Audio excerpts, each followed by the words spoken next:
السلام عليكم ورحمة الله وبركاته. بسم الله الرحمن الرحيم. الحمد لله رب العالمين حمدا كثيرا طيبا مباركا فيه. الصلاة والسلام على رسوله الأمين وعلى آله وصحبه أجمعين ومن تبعهم بإحسان إلى يوم الدين. أما بعد. أعوذ بالله من الشيطان الرجيم. يا أيها الذين آمنوا اتقوا الله حق تقاته ولا تموتن إلا وأنتم مسلمون. വേദിയിലും സദസ്സിലുമുള്ള wisdom Islamic ഓർഗനൈസേഷൻ്റെയും പോഷക ഘടകങ്ങൾ, വിസ്ഡം യൂത്തിൻ്റെയും വിസ്ഡം സ്റ്റുഡൻസിൻ്റെയും വിമൻ്റെയും ഒക്കെ പ്രവർത്തകരെ, ഭാരവാഹികളെ, ഈ സംസാരം ഈ സദസ്സിലിരുന്നും അങ്ങാടിയിൽ മറ്റു തിരക്കുകളിൽ നിന്നുമൊക്കെ ശ്രവിച്ചുകൊണ്ടിരിക്കുന്ന ഏറ്റവും സ്നേഹമുള്ള നാട്ടുകാരെ, വിസ്ഡം യൂത്ത് സംഘടിപ്പിക്കുന്ന കേരള യൂത്ത് കോൺഫറൻസിൻ്റെ പ്രചരണമായി കേരളത്തിൻ്റെ എല്ലാ മണ്ഡലങ്ങളിലും ശാഖകളിലുമൊക്കെ നിലവിൽ നമ്മൾ ഉയർത്തിപ്പിടിക്കുന്ന മുദ്രാവാക്യം, നമ്മൾ ഈ സമ്മേളനത്തിൻ്റെ പ്രമേയമായി ഉയർത്തിപ്പിടിച്ചിട്ടുള്ള വാക്യം, അത് നിർവചിച്ചുകൊണ്ട്, അത് വിശദീകരിച്ചുകൊണ്ട് കവലകളിലും അങ്ങാടികളിലുമൊക്കെ തസ്ഫിയ എന്ന പേരിൽ സംഗമങ്ങൾ നടത്തിക്കൊണ്ടിരിക്കുകയാണ്. ലിബറലിസം സർവനാശത്തിന് എന്ന തലക്കെട്ടിലാണ് ആമുഖമായ ഈ സംസാരം ഇവിടെ നിർവഹിക്കുന്നത്. സ്വാഭാവികമായും ഈ കാലഘട്ടത്തിൽ ഇതൊക്കെ ചർച്ച ചെയ്യേണ്ടതാണോ എന്ന്, അങ്ങാടിയിൽ മൈക്ക് കെട്ടി ജനങ്ങളോട് സംവദിക്കേണ്ട വിഷയമാണോ എന്ന് നിസ്വാർത്ഥമായി തന്നെ നമുക്കൊക്കെ തോന്നുന്നതിൽ അത്ഭുതമില്ല. പലപ്പോഴും ആളുകൾ പറയാറുള്ളതും ചർച്ച ചെയ്യാറുള്ളതും നമ്മുടെ രാജ്യം ഫാഷിസത്തിൻ്റെ ഏറ്റവും വലിയ പ്രയാസകരമായ പരീക്ഷണങ്ങൾ നേരിട്ടുകൊണ്ടിരിക്കുന്നൊരു സമയം, ഫലസ്തീനിൽ നിഷ്കളങ്കരായ കുട്ടികളടക്കമുള്ള ആളുകൾ വധിക്കപ്പെടുന്ന ഒരു കാലഘട്ടം, സമൂഹത്തിൽ ചർച്ച ചെയ്യപ്പെടേണ്ടത് ആ കുഞ്ഞുങ്ങളുടെ അടക്കമുള്ള ജനവിഭാഗത്തിൻ്റെ പ്രശ്നങ്ങളെയല്ലേ? ഫാഷിസം രാജ്യത്തിന് വരുത്തി വെക്കുന്ന വിനയും പ്രയാസങ്ങളുമല്ലേ? അതിനെതിരെ ഒറ്റക്കെട്ടായി നിൽക്കേണ്ട ജനാധിപത്യ സംസാരമല്ലേ എന്നൊക്കെ വളരെ നിഷ്കളങ്കമായി തന്നെ ചിലപ്പോൾ നമുക്ക് തോന്നിയേക്കാം. ആ തോന്നുന്നതിൽ യഥാർത്ഥത്തിൽ അത്ഭുതം കൂറാനോ തോന്നുന്നവരെ കുറ്റം പറയാനോ നമുക്ക് സാധിക്കില്ല. ആ നിലക്കാണ് നമ്മുടെ സാഹചര്യങ്ങളും നമ്മൾ കേട്ടുകൊണ്ടിരിക്കുന്ന വാർത്തകളുമൊക്കെ ഉള്ളത്. യഥാർത്ഥ വിസ്ഡം യൂത്തും വിസ്ഡം ഇസ്ലാമിക് ഓർഗനൈസേഷനും അതിൻ്റെ പോഷക ഘടകങ്ങളുമൊക്കെ ഇതിനെ നോക്കിക്കാണുന്ന വീക്ഷണം എന്ന് പറയുന്നത്, കടുവയും കൊതുകും ഒരു മനുഷ്യനെ അല്ലെങ്കിൽ ഒരു സമൂഹത്തെ ആക്രമിക്കുന്നത് പോലെ തന്നെയാണ്. കടുവ അത് വളരെ പ്രയാസകരമായ പരീക്ഷണമാണ്, നമ്മുടെ ജീവനെ തന്നെ അപഹരിക്കുന്നതാണ് എന്നതിൽ സംശയമില്ല. എന്നതുകൊണ്ട് വളരെ നിസാരമായ ഒരു ജീവി, ആ കൊതുക് പരത്തിവെക്കുന്ന ഡെങ്കിയെക്കുറിച്ച്, ആ കൊതുക് സമൂഹത്തിൽ പരത്തിവെക്കുന്ന ചിക്കൻ ഗുനിയെക്കുറിച്ച്, അതുണ്ടാക്കി വെക്കുന്ന മാരകമായ ആളുകൾക്കിടയിൽ പടർന്നു പിടിക്കുന്ന രോഗത്തെക്കുറിച്ച് സംസാരിക്കാതിരിക്കുക എന്നത് നമ്മളെ സംബന്ധിച്ച് നമ്മുടെ അജണ്ടയല്ല. ഇത് നമ്മൾ അറിഞ്ഞോ അറിയാതെയോ ഈ ശബ്ദം കേൾക്കുന്ന മുഴുവൻ ആളുകളെയും 21-ാം നൂറ്റാണ്ടിൽ ലിബറലിസം എന്ന് പറയുന്ന നാടിൻ്റെ ആപത്തായ എല്ലാ തിന്മകളുടെയും മരുഭൂമിയായ ലിബറലിസം നമ്മുടെയൊക്കെ മസ്തിഷ്കത്തിലേക്ക്, ചിന്തകളിലേക്ക് കടന്നു കയറിയിട്ടുണ്ട് എന്നതിൻ്റെ ചില ഉദാഹരണങ്ങൾ മാത്രം പറയാം. ഈ കഴിഞ്ഞ 2-3 മാസങ്ങൾക്കുള്ളിൽ തന്നെ നമ്മുടെ കേരളത്തിൽ പിഞ്ചു കുഞ്ഞുങ്ങളെ വധിക്കപ്പെടുന്ന വാർത്തകൾ നമ്മൾ കേട്ടു. പക്ഷെ ഒരിക്കലും തന്നെ കേരളത്തിൻ്റെ സമൂഹ മധ്യത്തിൽ അല്ലെങ്കിൽ കേരളത്തിൻ്റെ മാധ്യമ ചർച്ചകളിൽ അതൊരു ബ്രേക്കിംഗ് ന്യൂസായി മാറിയിട്ടില്ല. നമ്മളെ സംബന്ധിച്ച് യാതൊരു നിലക്കും ആശങ്കകൾ ഉണ്ടാക്കാത്ത, പേടിപ്പിക്കാത്ത, ഒരു ബ്രേക്കിംഗ് എന്ന ഞെട്ടലില്ലാത്ത വിധം പിഞ്ചു കുഞ്ഞുങ്ങളുടെ കൊലപാതകങ്ങൾ നോർമലൈസ് ചെയ്യപ്പെട്ടിട്ടുണ്ട്. ഇപ്പോൾ ഇവിടെ ഇരുന്ന് നമ്മൾ വളരെ പെട്ടെന്ന് കിട്ടാവുന്ന കണക്കുകളെടുത്ത് ഇന്ത്യയിൽ ഒരു വർഷം നടക്കുന്ന അബോർഷൻ എന്ന് പേരിട്ട് വിളിക്കുന്ന, ഓമന പേരിട്ട് വിളിക്കുന്ന ഗർഭപാത്രത്തിലിരിക്കുന്ന കുഞ്ഞിനെ കൊന്നുകളയുന്ന നീചവൃത്തിയെക്കുറിച്ച് രാജ്യത്ത് എത്ര നടക്കുന്നു എന്ന കണക്കെടുത്ത് പരിശോധിച്ചാൽ ഒരു വർഷം 3.9 ബില്യൺ കുഞ്ഞുങ്ങൾ അവരുടെ ഗർഭാവസ്ഥയിൽ തന്നെ, അവരുടെ ഗർഭസ്ഥാവസ്ഥയിൽ തന്നെ ഉമ്മയുടെ ഗർഭപാത്രങ്ങളിൽ നിന്ന്, മാതാക്കളുടെ ഗർഭപാത്രങ്ങളിൽ നിന്ന് വധത്തിന് ഇരയാകുന്നുണ്ട്. 3.9 ബില്യൺ എന്ന് പറയുന്ന കണക്കിനെ ഒരു വർഷത്തെ ദിവസങ്ങളിലേക്ക് ഹരിച്ച് നമ്മൾ എടുത്താൽ ഒരു ദിവസം രാവ് മാഞ്ഞ് രാത്രിയാകുമ്പോഴേക്കും, പകല് മാഞ്ഞ് രാത്രിയാകുമ്പോഴേക്കും നമ്മുടെ രാജ്യത്ത് കൊല്ലപ്പെടുന്ന ഗർഭാവസ്ഥയിലുള്ള ശിശുക്കളുടെ എണ്ണം 10,680 മുകളിലാണ് എന്നത് നമ്മൾ ഒരിക്കലും ഞെട്ടിപ്പിക്കുന്നില്ല. ആ വാർത്തയും ആ കണക്കും ആ വസ്തുതയും നമ്മളെ പേടിപ്പെടുത്തുന്നേയില്ല. അത് അത്രമേൽ നമ്മുടെ ജീവിതത്തിൽ നോർമലൈസ് ചെയ്യപ്പെട്ടിട്ടുള്ള, സാധാരണമായി നടക്കുന്ന കാര്യമായി, അതിലൊന്നും ഞെട്ടലുകൾ അനുഭവിക്കാത്തടത്തേക്ക് നമ്മൾ എത്തിയിട്ടുണ്ട്. കഴിഞ്ഞ ഏറ്റവും തൊട്ടടുത്ത ദിവസങ്ങളിൽ, തൊട്ടടുത്ത സമയങ്ങളിൽ സോഷ്യൽ മീഡിയയിൽ വളരെ ഭയങ്കരമായ പ്രചാരം ലഭിച്ച ഒരു ടാഗ് ലൈൻ ആയിരുന്നു മെയ്ക്ക് എ സീൻ എന്ന് പറയുന്നത്. ഒരു പക്ഷേ എൻ്റെ മുന്നിലിരിക്കുന്ന ഈ സംസാരം കേൾക്കുന്ന ഇൻസ്റ്റാഗ്രാമിൽ ഇല്ലാത്തൊരു ജനറേഷനെ സംബന്ധിച്ച് അതിൻ്റെ ചിത്രങ്ങൾ അത്ര വ്യക്തമായിരിക്കില്ല. എന്നാൽ ഇൻസ്റ്റാഗ്രാം ഉപയോഗിക്കുന്ന യുവാക്കൾക്ക്, രക്ഷിതാക്കൾക്ക് അങ്ങനെ പിന്നെ സോഷ്യൽ മീഡിയ പരിസരങ്ങളിൽ നടക്കുന്നത് എന്താണ് എന്ന് വീക്ഷിക്കുന്ന ആളുകൾക്ക് ഞാൻ ഈ പറയുന്ന വാചകം അപരിചിതത്വമുള്ള വാചകമല്ല. എന്താണ് അതിലൂടെ നടക്കുക? വളരെ തിരക്ക് പിടിച്ചോടുന്ന ഒരു ജംഗ്ഷനിലൂടെ അല്ലെങ്കിൽ ഒരു NH-ലൂടെ, ഹൈവേയിലൂടെ പോകുന്ന ഒരു വണ്ടിക്ക് ഒരു കുട്ടി വന്ന് കൈകാട്ടുന്നു. യൂണിഫോം ഇട്ട് ഒരു കുട്ടി വന്ന് കൈകാട്ടിയാൽ കേരളത്തിൻ്റെ പൊതുമനസ്സ് എന്താണ് ചെയ്യുക? ഒരു പെൺകുട്ടിയാണെങ്കിൽ എങ്ങനെയാണ് അതിനോട് പ്രതികരിക്കുക? എന്താവശ്യത്തിനാണ് ആ കൈകാട്ടുന്നത് അന്വേഷിക്കാനും അത് മനസ്സിലാക്കാനും വേണ്ടി വണ്ടി നിർത്തും. എത്ര പ്രയാസത്തിലും എത്ര തിരക്കിട്ടും ഓടുന്ന മനുഷ്യനാണെങ്കിലും കേരളത്തിൻ്റെ പൊതുബോധത്തിൽ ഒരു മനുഷ്യൻ അങ്ങനെ വണ്ടി നിർത്തും, അന്വേഷിക്കും, എന്താണ് ആവശ്യമെന്നതിനെ കുറിച്ച് തിരക്കും. അങ്ങനെ വണ്ടി നിർത്തുന്ന ഈ കാറിന്റെ മുന്നിലേക്ക് 2-3 കുട്ടികൾ ഓടി വന്ന് ചിലപ്പോൾ ഡാൻസ് കളിച്ചു പോകുന്നു. അതുമല്ലെങ്കിൽ ആ നിർത്തിയ വാഹനത്തിന്റെ മിററിൽ വന്ന് ഒന്ന് മുടി ചീകി അവൻ നടന്നു പോകുന്നു. ഇത് ദൃശ്യവൽക്കരിച്ച് സോഷ്യൽ മീഡിയയിൽ പോസ്റ്റ് ചെയ്യുന്നു. ലജ്ജ എന്ന് പറയുന്നത് ഒരു നിലക്കും തന്നെ നമ്മുടെ സമൂഹത്തെ ബാധിക്കാത്ത വിധത്തിൽ, ഏതെങ്കിലും ഒരു കോണിൽ ഒരു മനുഷ്യന്റെ ലജ്ജയുണ്ടെങ്കിൽ അതിൻ്റെ അവസാനത്തെ അസ്ഥിവാരത്തെയും എടുത്തു കളയുന്ന രൂപത്തിൽ ലിബറലിസം അങ്ങനെ നോർമൽ വൽക്കരിച്ച് നമ്മുടെയൊക്കെ പരിസരത്തുണ്ട് എന്നർത്ഥം. ഈ കാലഘട്ടത്തിലെ രക്ഷിതാക്കൾ അനുഭവിക്കുന്ന ഏറ്റവും വലിയ പ്രയാസങ്ങളിൽ ഒന്നാണ് കുട്ടികളോട് ഉപദേശിക്കാൻ പാടില്ല.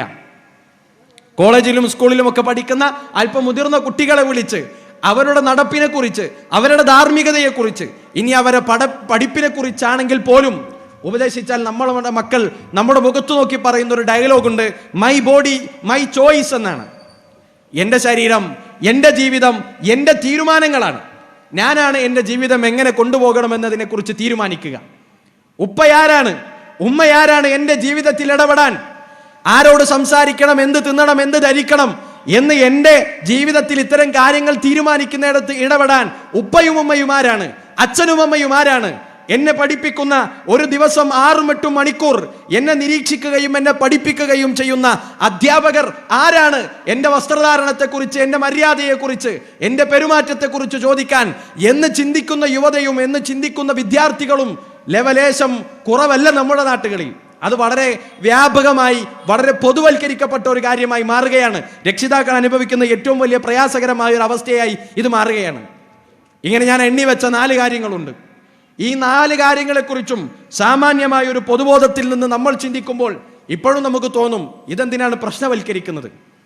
ഒരു സ്ത്രീയുടെ ഉദരത്തിൽ വളരുന്ന കുട്ടി വേണോ വേണ്ടേ എന്ന് തീരുമാനിക്കാൻ അവർക്ക് അവകാശമില്ലേ? ആ ദമ്പതികൾക്ക് അവകാശമില്ലേ? അത് വേണ്ട എന്നൊരു തീരുമാനം അവരെടുത്തതിനെ നമ്മൾ എന്തിനാണ് അങ്ങനെ ഒരു കണ്ണോടുകൂടെ കാണുന്നത്? ഒരു കുട്ടി എൻ്റെ ഇഷ്ടത്തിനനുസരിച്ചാണ് ഞാൻ ജീവിക്കുക എന്ന് തീരുമാനിക്കുന്നത് 21-ാം നൂറ്റാണ്ടിൻ്റെ പുരോഗമനമല്ലേ എന്നാണ് അപ്പോഴും നമ്മൾ ചിന്തിക്കുക.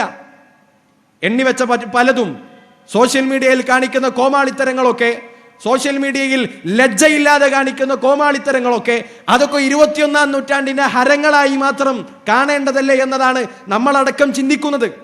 അവിടെയാണ് വിസ്ഡം യൂത്തും വിസ്ഡം ഇസ്ലാമിക് ഓർഗനൈസേഷനും ഈ പൊതുജന മധ്യത്തിലേക്ക് ഇറങ്ങി ജനകീയ വിചാരണയടക്കമുള്ള പരിപാടികളിലൂടെ സമൂഹ മധ്യത്തിൽ തുറന്നു കാണിക്കാൻ ആഗ്രഹിക്കുന്നത്.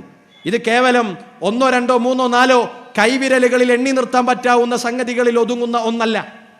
ലിബറലിസം ഉണ്ടാക്കി വെക്കുന്ന നഷ്ടമെന്ന് പറയുന്നത് ഏതെങ്കിലും ഒരു വീട്ടിൽ അവരുടെ മക്കളെ മാത്രം നഷ്ടപ്പെടുന്ന കേസല്ല.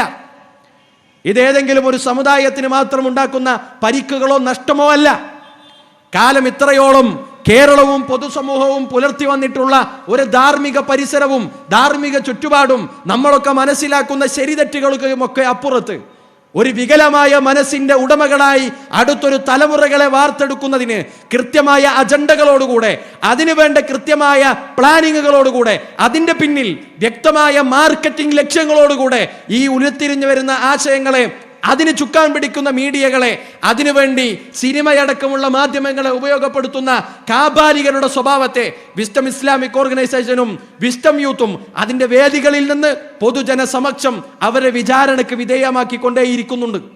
കഴിഞ്ഞ ദിവസങ്ങളിൽ കേരളത്തിന്റെ വ്യത്യസ്ത ഭാഗങ്ങളിൽ ഇന്ന് പാലക്കാട് ജില്ലയിലെ ടൗണിൽ ജനകീയ വിചാരണ എന്ന പേരിൽ ലിബറലിസം അത് സർവനാശമാണ് എന്ന പ്രഖ്യാപിതമായ ക്യാപ്ഷന് മുൻനിർത്തിക്കൊണ്ട് ജനസമക്ഷം അത്തരം വ്യക്തിത്വങ്ങളെ, അത്തരം അജണ്ടകളെ, അത്തരം പ്രൊപ്പഗണ്ടകളെ വലിഞ്ഞൂരി വസ്ത്രമുരിച്ച് ജനങ്ങൾക്ക് മുന്നിൽ വ്യക്തമാക്കി കൊടുക്കാൻ എന്നതൊരു ഉത്തരവാദിത്തമായി ഞങ്ങൾ ഏറ്റെടുത്തിട്ടുണ്ട്. അതുകൊണ്ട് തന്നെ ഈ പറഞ്ഞ 4 കാര്യങ്ങളെക്കുറിച്ച് പറയുമ്പോൾ ഒരു പക്ഷെ നമുക്ക് തോന്നാം, ഇത് 21-ാം നൂറ്റാണ്ടിൻ്റെ പുരോഗമനമല്ലേ? നമ്മളൊക്കെ പുരോഗമിച്ച നാടി എന്ന് മനസ്സിലാക്കുന്ന, പുരോഗമനത്തിൻ്റെ കളിത്തൊട്ടിലെന്ന് നമ്മൾ പറയുന്ന യൂറോപ്പ്, അങ്ങനെയാണല്ലോ അവിടെയൊക്കെ സംഭവിക്കുന്നത്. അവിടെയുള്ളതുപോലെ എല്ലാവർക്കും വ്യക്തിപരമായ സ്വാതന്ത്ര്യത്തിൽ അവർക്കൊക്കെ ഇഷ്ടമുള്ളതുപോലെ ചെയ്യട്ടെ, നമ്മൾ ആരുടെയും ജീവിതത്തിലേക്ക് വ്യക്തിപരമായി ഇടപെടേണ്ടതില്ല എന്നത് യഥാർത്ഥത്തിൽ ഒരു പുരോഗമനമല്ലേ എന്നാണ് പൊതുജനം ചിന്തിക്കുക. കേൾക്കുമ്പോൾ ഒരു പക്ഷേ വളരെ പുരോഗമനപരമായ ആശയമാണ്, 21-ാം നൂറ്റാണ്ടിൻ്റെ ആവശ്യമായി അവതരിപ്പിക്കപ്പെടുന്ന കാര്യമാണ്, ന്യായമാണ്, ലോകം മുന്നോട്ട് പോകുമ്പോൾ ചിന്തിക്കേണ്ട ദിശയാണ് എന്നൊക്കെ നമുക്ക് തോന്നുന്നതിൻ്റെ പിന്നിൽ ഒരു ഐസ്ബർഗ് പോലെ മുന്നിൽ നിൽക്കുന്ന, മുകളിൽ കാണുന്ന ഐസ് കുമിളകൾക്കും അപ്പുറത്ത് താഴെ വിശാലമായി കിടക്കുന്ന പ്രൊപ്പഗണ്ടയുടെ ഒരു ഐസ് മലയെക്കുറിച്ച് വിചാരണ ചെയ്യുക എന്നതാണ് ഈ ഒരു സംസാരം കൊണ്ട് നമ്മളിവിടെ ഉദ്ദേശിക്കുന്നത്. ഈ പറഞ്ഞ ലിബറലിസം നമ്മളിലേക്കും ജനങ്ങളിലേക്കും ഇറങ്ങിച്ചെല്ലുന്ന, വേരുറപ്പിക്കുന്ന 1-2 സുന്ദരമായ മനോഹരമായ മുദ്രാവാക്യങ്ങളുണ്ട്. ഒന്നാമത്തേത് ഹാപ്പിനെസ് ആണ് ജീവിതത്തിൻ്റെ ലക്ഷ്യം. മനുഷ്യൻ എന്തിനാണ് ജീവിക്കുന്നത് എന്ന് ചോദിച്ചാൽ അത് സന്തോഷമായിരിക്കാനാണ്. ആണായാലും പെണ്ണായാലും ജാതി മതഭേദങ്ങൾ ഏതൊക്കെയായാലും മനുഷ്യർ ഓരോരുത്തരും വ്യക്തിപരമായി സന്തോഷിക്കുക എന്നത് മാത്രമാണ് ജീവിതത്തിൻ്റെ ലക്ഷ്യം. You only leave once, YOLO, നിങ്ങൾ ഒരു തവണയേ ജീവിക്കുകയുള്ളൂ. ആ ഒരൊറ്റ ജീവിതം നിങ്ങൾക്ക് ഏറ്റവും ആഹ്ലാദപരമായ രൂപത്തിലാണ് നിങ്ങൾ ചെയ്യേണ്ടത് എന്ന ആശയത്തെയാണ് ഇത് മുന്നോട്ട് വെക്കുക. കേൾക്കുമ്പോൾ മനോഹരമാണ്. എനിക്ക് എൻ്റെ ഇഷ്ടത്തെ പോലെ ജീവിക്കാൻ കഴിയുന്ന ഒരു ലോകം, ഓരോരുത്തർക്കും അവരുടേതായ സന്തോഷത്തെ മാത്രം മുന്നിൽ കണ്ട് ജീവിക്കാൻ കഴിയുന്ന ഒരു ലോകം. രണ്ടാമത്തേത്, ഓരോരുത്തരും അവർക്കിഷ്ടപ്പെട്ടത് ചെയ്യട്ടെ. അല്ലെങ്കിൽ ഒന്നുകൂടെ വ്യക്തമാക്കി പറഞ്ഞാൽ, ഓരോരുത്തരുടെയും വ്യക്തി സ്വാതന്ത്ര്യം മാത്രമാണ് ലോകത്ത് മാനിക്കപ്പെടേണ്ട ഒരു മാനദണ്ഡം എന്ന് പറയുന്നത്. വ്യക്തികൾക്ക് അവരുടേതായ സ്വാതന്ത്ര്യങ്ങളുണ്ട്, ഇഷ്ടങ്ങളുണ്ട്, ചോയ്സുകളുണ്ട്, തിരഞ്ഞെടുക്കാനുള്ള സ്വാതന്ത്ര്യമുണ്ട്. ആ സ്വാതന്ത്ര്യം മാത്രമാണ് മനുഷ്യർ തമ്മിലുള്ള ഇടപാടുകളിൽ, സമൂഹത്തിന്റെ ധാർമ്മികത തീരുമാനിക്കുന്നിടത്ത്, സമൂഹത്തിന്റെ മര്യാദകൾ തീരുമാനിക്കുന്നിടത്ത്, അത് വിവക്ഷിക്കുന്നിടത്ത്, അത് വ്യാഖ്യാനിക്കുന്നിടത്ത് മാനദണ്ഡമാക്കി എടുക്കേണ്ടത് എന്ന് ഇവർ പറഞ്ഞുകൊണ്ടേയിരിക്കും. ഇതൊക്കെ കേൾക്കുമ്പോഴും മനോഹരമല്ലേ? എന്തിനാണ് നമ്മൾ ഇതിനെ വിമർശിക്കാൻ പോകുന്നത്? ഓരോരുത്തർക്കും ഇഷ്ടമുള്ളത് ചെയ്യുക എന്ന് പറയുന്നത്, ഓരോ വ്യക്തികളും സമൂഹത്തിൽ ഹാപ്പിയോടുകൂടെ സന്തോഷവാന്മാരായി ഇരിക്കുക എന്ന് പറയുന്നത് അതൊരു നല്ല കാര്യമല്ലേ എന്ന് നമുക്ക് തോന്നാം. എന്നാൽ ഇതിലൂടെ ഈ മുദ്രാവാക്യങ്ങൾ മനോഹരമെന്ന് ഈ ശബ്ദം കേൾക്കുന്ന നമുക്കൊക്കെ ഒറ്റമാത്രയിൽ കേൾക്കുന്ന ഈ വാചകത്തെയാണ് നമ്മളെ സ്വാധീനിക്കുന്ന ഇടങ്ങളിലൂടെ, പാഠപുസ്തകങ്ങളിലൂടെ, അതുപോലെ തന്നെ സിനിമകളിലൂടെ, ഈ യുവതലമുറ ഏറ്റവും അധികം സമയം ചെലവഴിക്കുന്ന റീൽസുകളിലൂടെ, അവർ കണ്ടുകൊണ്ടിരിക്കുന്ന ഷോർട്സുകളിലൂടെ ഈ സമൂഹത്തിലേക്ക് ഇഞ്ചക്ട് ചെയ്തുകൊണ്ടിരിക്കുന്നത്. അതിൻ്റെ പ്രത്യാഘാതം എന്താണ്? 1-2 പ്രത്യാഘാതങ്ങളെ ഞാൻ എണ്ണി പറയാം. ഒന്നാമത്തേത്, ഈ കഴിഞ്ഞ മാസങ്ങളിൽ കേരളം മുഴുവനും ചർച്ച ചെയ്ത, നമ്മുടെ നിയമസഭയ്ക്കുള്ളിൽ പോലും ഭരണപക്ഷമെന്നും പ്രതിപക്ഷമെന്നും വ്യത്യാസമില്ലാതെ ഒറ്റക്കെട്ടായി നിന്ന് ചർച്ച ചെയ്ത ഒരു പ്രശ്നമുണ്ടായിരുന്നു. ലഹരിയാണ് ആ പ്രശ്നം. ഈ അത്തോളി അടക്കമുള്ള അങ്ങാടികളിലൊക്കെ നമ്മുടെ നാട്ടിലെ യുവാക്കളും സാമൂഹ്യമായി പ്രതിബദ്ധതയുള്ളവരുമൊക്കെ ചേർന്ന് നിന്ന് തീരുമാനിച്ചിട്ടില്ലേ, ലഹരിക്കെതിരെ നമ്മൾ ഒറ്റക്കെട്ടായി പോരാടണം. നിയമപരമായും അല്ലാതെയും ഒക്കെ ലഹരി വിപണനം ചെയ്യപ്പെടുന്ന, അത് എത്തിപ്പെടുന്ന മേഖലയെക്കുറിച്ച് അന്വേഷിക്കണം. അതുപയോഗിക്കുന്ന ആളുകളെ അതിൽ നിന്ന് രക്ഷപ്പെടുത്താൻ വേണ്ട മെനക്കെടലുകളും പ്ലാനിങ്ങുകളും ചെയ്യണമെന്ന് ഈ ശബ്ദം കേൾക്കുന്ന ഒരാൾക്കും അഭിപ്രായ വ്യത്യാസമില്ലാത്ത കാര്യമാണല്ലോ. ആ ലഹരി എന്ന് പറയുന്നത് ചെറുതിൽ നിന്നും തുടങ്ങി വലുത് വരെ എടുക്കുന്ന ഏതുമെത്താം. MDMA-യും അതുപോലെ തന്നെ അതിൻ്റെ ഭാഗങ്ങളായി വരുന്ന ഏതെങ്കിലും സിന്തറ്റിക് ലഹരികളും മദ്യവും മയക്കുമരുന്നും കഞ്ചാവും അടക്കമുള്ള എല്ലാ ലഹരികളും ഈ നാട്ടിൽ നിന്ന് തുടച്ചു നീക്കപ്പെടേണ്ടതാണ് എന്നത് കേരളത്തിന്റെ പൊതുബോധത്തിന് രണ്ടാമതൊരു മറുപടിയില്ല. ഈ ശബ്ദം കേൾക്കുന്ന എൻ്റെ ശബ്ദം കേൾക്കുന്ന അങ്ങാടികളിൽ നിന്ന് ശബ്ദം കേൾക്കുന്ന അത്തോളിയുടെ രക്ഷിതാക്കളോട് ചോദിക്കുന്നത്, നിങ്ങൾക്കിതിന് ഒരു മറുവാദമുണ്ടോ? നമ്മുടെ സമൂഹം ലഹരിക്ക് അടിമപ്പെടുന്നത് ഒരു ഭയാനകരമായ പ്രശ്നമാണ് എന്ന് തിരിച്ചറിയാത്തവരുണ്ടോ? അതിനെതിരെ പ്രതികരിക്കണമെന്ന് തീരുമാനിക്കാത്തവരുണ്ടോ? എന്നാൽ സ്വന്തം സന്തോഷത്തെ മാത്രം മുന്നിൽ കണ്ട് ജീവിക്കണമെന്ന് പറയുന്ന യു ഓൺലി ലീവ് വൺസ്, നിങ്ങൾ ഒരിക്കലേ ജീവിക്കൂ, ആ ജീവിതത്തെ നിങ്ങൾ ഇഷ്ടപ്പെടുന്ന മാർഗയും വിധേനയും മുന്നോട്ട് കൊണ്ടുപോവുക എന്ന് പറയുന്ന, ജീവിതത്തിന്റെ ഓരോ നിമിഷവും ആഘോഷിച്ച് തിമിർത്ത് ലഹരിയിൽ അടങ്ങി മുന്നോട്ട് പോവുക എന്ന് പറയുന്ന ലിബറലിസം നമ്മുടെ കുട്ടികളെ കൊണ്ട് ചിന്തിപ്പിക്കുന്നത് അങ്ങനെയല്ല എന്ന് തിരിച്ചറിയണമെങ്കിൽ യൂട്യൂബിൽ സ്റ്റുഡൻസ് എന്നും യൂത്ത് എന്നും വാചകങ്ങൾ മാത്രം സെർച്ച് ചെയ്താൽ കിട്ടുന്ന വീഡിയോകൾ ഒറ്റമാത്രയിൽ പരിശോധന വിധേയമാക്കിയാൽ മതി. ഈ അടുത്താണ് നമ്മുടെ നാട്ടിൽ വ്യാപകമായ സോഷ്യൽ മീഡിയ പരിസരങ്ങളിൽ വ്യാപകമായ വിദ്യാർത്ഥികളോടും യുവാക്കളോടുമൊക്കെ ബീച്ചിലും മറ്റു സ്ഥലങ്ങളിലും പോയി പബ്ലിക് റെസ്പോൺസ് എടുക്കുന്ന ഭാഗം, അല്ലെങ്കിൽ അങ്ങനെ ഒരു പ്രവണത വ്യാപകമായി വരുന്നത്. ലഹരി നിയമവിധേയമാക്കുന്നതിനെ കുറിച്ച് എന്താണ് നിങ്ങളുടെ അഭിപ്രായമെന്ന് കേരളത്തിലെ യുവാക്കളോട് ചോദിക്കുമ്പോൾ, കൗമാരക്കാരോട് ചോദിക്കുമ്പോൾ, ക്യാമ്പസിനകത്തും പുറത്തുമുള്ള വിദ്യാർത്ഥികളോട് ചോദിക്കുമ്പോൾ അവർ കൊടുക്കുന്ന മറുപടി നമ്മൾ ഒറ്റക്കെട്ടായി നിന്ന് പോരാടണമെന്ന ചിത്രമേ അല്ല. അതാണ് ലിബറലിസം വിതച്ചു വെക്കുന്ന വിപത്ത് എന്ന് പറയുന്നത്. ഓരോരുത്തർക്കും അവരുടേതായ സന്തോഷത്തിനനുസരിച്ച് ജീവിക്കാൻ കഴിയുന്ന ഒരു കിണാശ്ശേരിയിൽ എന്തിനാണ് നമ്മൾ ലഹരിയെ വിമർശിക്കുന്നത്? എനിക്ക് എൻ്റെ സന്തോഷമല്ലേ, ആ സന്തോഷത്തിന് എനിക്ക് വേണ്ടത് ലഹരിയാണെങ്കിൽ, കഞ്ചാവാണെങ്കിൽ, MDMA ആണെങ്കിൽ, മദ്യമാണെങ്കിൽ, അതല്ലാത്ത ഏതെങ്കിലും ഫോം ഓഫ് ലഹരിയാണെങ്കിൽ അത് തടയാൻ രക്ഷിതാക്കൾക്ക് എന്താണ് അധികാരം? ഭരണകൂടത്തിന് എന്താണ് അധികാരം? നിയമസഭകൾക്ക് എന്താണ് അധികാരം? എക്സൈസ് വകുപ്പുകൾക്ക് എന്താണ് അധികാരം? 21ാം നൂറ്റാണ്ടിന്റെ പുരോഗമനം എന്ന് പറയുന്നത് വ്യക്തികൾക്ക് അവരുടെ സ്വാതന്ത്ര്യവും ഇഷ്ടവും അവരുടെ സന്തോഷവും മാത്രം മാനദണ്ഡപ്പെടുത്തിയുള്ള ഒരു ലോകമാണെങ്കിൽ ലഹരിയെക്കുറിച്ച് നമ്മൾ മിണ്ടാൻ പാടില്ല എന്നതാണ് പുതുതലമുറ വിശ്വസിച്ചുകൊണ്ടിരിക്കുന്നത്. ഇത് വെറുതെ പറയുന്നതല്ല. ഞാനത് പറഞ്ഞതുപോലെ നമ്മുടെ മുന്നിൽ ഇത്തരത്തിലുള്ള പ്രതികരണങ്ങളുണ്ട്. വിദ്യാർത്ഥികളുടെ, കൗമാരക്കാരുടെ, യുവാക്കളുടെ പ്രതികരണങ്ങളുണ്ട്. കഞ്ചാവ് അടക്കമുള്ള ലഹരി വസ്തുക്കൾ നിയമവിധേയമാക്കുന്നതിനെ കുറിച്ച് നമ്മുടെ നാട്ടിലെ യുവാക്കളോട്, യുവതികളോട്, കൗമാരക്കാരോട് ചോദിക്കുമ്പോൾ അവർ നൽകുന്ന മറുപടി നിയമവിധേയമാക്കിയാൽ ഇത് ആസ്വദിച്ച് ഒരു ഹാപ്പിയായ ഒരു ലൈഫിലേക്ക് പോയിക്കൂടെ എന്നാണ്. ഇനി നമ്മൾ ചോദിക്കുന്നു, 21ാം നൂറ്റാണ്ടിന്റെ പുരോഗമനം എന്ന് പറയുന്നത് ലിബറലിസം ആകുന്ന ഓരോരുത്തരുടെയും വ്യക്തി സ്വാതന്ത്ര്യമാണെങ്കിൽ ലഹരി സർവ്വവ്യാപിയായി നാടുകളിൽ എത്തുന്നതിനെ കുറിച്ച് അതിനെതിരെ പോരാടാനും പദ്ധതികൾ ആവിഷ്കരിക്കാനും ഗവൺമെന്റ് അടക്കമുള്ള സംവിധാനങ്ങൾക്ക് അവകാശമില്ല എന്ന് വാദിക്കുന്ന ഒരു വിഭാഗം, അല്ലെങ്കിൽ അങ്ങനെ മനസ്സിലാക്കുന്ന, അതൊരു ആദർശമായി കുട്ടികളുടെ മനസ്സിലേക്ക് ഇൻജക്ട് ചെയ്യുന്ന പ്രൊപ്പഗണ്ടകൾ ഇവിടെ വർക്ക് ചെയ്യുന്നുണ്ട്. രണ്ടാമതൊരു കാര്യം പറയാം, അത് കൊലപാതകമാണ്. കൊലപാതകം എന്ന് പറയുമ്പോൾ ഒരു പക്ഷേ നമ്മുടെ മനസ്സിൽ തെളിഞ്ഞു വരുന്ന രൂപം എന്ന് പറയുന്നത് നമ്മളെപ്പോലെ പ്രോപ്പർലി ഫങ്ഷൻ ചെയ്യുന്ന ശരീരത്തിൻ്റെ അവയവങ്ങളും സങ്കീർണമായ മനുഷ്യ ശരീരത്തിലെ പ്രക്രിയകളും ഒക്കെ ഉൾക്കൊള്ളുന്ന ഒരു മനുഷ്യ ശരീരത്തിലേക്ക് കടാരക്കത്തി കയറക്കുന്നതിനെ കുറിച്ച് മാത്രമല്ല. നമ്മൾ ഉണ്ടായി വരുന്നതിൻ്റെ പിന്നിൽ ഒരു കാലഘട്ടമുണ്ടല്ലോ. പരിശുദ്ധ ഖുർആൻ ചോദിക്കുന്നുണ്ട്, ഹൽ അതാ അലൽ ഇൻസാനി ഹീനും മിനദ് ദഹർ ലം യകുൻ ഷൈഅൻ മദ്കൂറ. ആളുകളോട് പൊതുജന മധ്യേ പറയാൻ പറ്റാത്ത ഒരു വസ്തുവായിരുന്ന ഒരു കാലഘട്ടം, അതുമല്ലെങ്കിൽ സ്മരിക്കപ്പെടാവുന്ന ഒരു പേര് പോലും ഇല്ലാത്തൊരു കാലഘട്ടം കടന്നല്ലേ മനുഷ്യരെ നമ്മളൊക്കെ ഈ ഭൂമിയിലേക്ക് ജനിച്ചു വീണത്.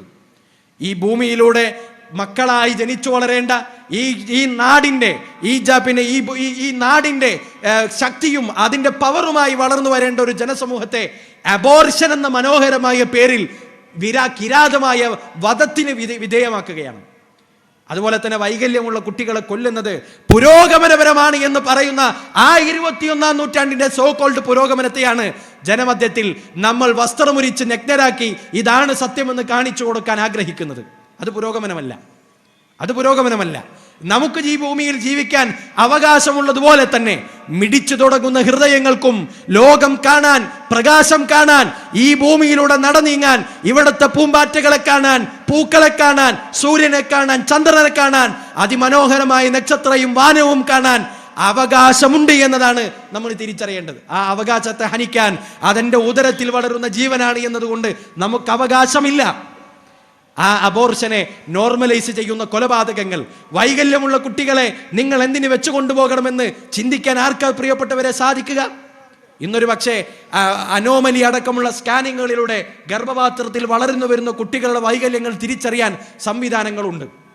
ആ സംവിധാനങ്ങളും കണ്ടുപിടിക്കുന്നതിൻ്റെ മുമ്പ് ഈ ഭൂമിയിലേക്ക് പ്രകാശം കണ്ട കുഞ്ഞുങ്ങളിലെ നമ്മുടെയൊക്കെ നാടുകളിൽ, വീടുകളിൽ ഓട്ടിസം ബാധിച്ച് കിടക്കുന്നവർ, പിന്നെ ശരീരത്തിന്റെ വ്യത്യസ്തങ്ങളായ ഭാഗങ്ങൾ പാരലൈസായി കിടക്കുന്ന വിദ്യാർത്ഥികൾ, കുട്ടികൾ, ആളുകൾ, ജന്മങ്ങൾ, യുവാക്കൾ, വൃദ്ധരൊക്കെയുള്ള നമ്മുടെ നാടുകളിൽ ആ ആളുകളെ മുഴുവൻ കൊന്നൊടുക്കലാണ് പുരോഗമനം എന്ന് പറയുന്ന.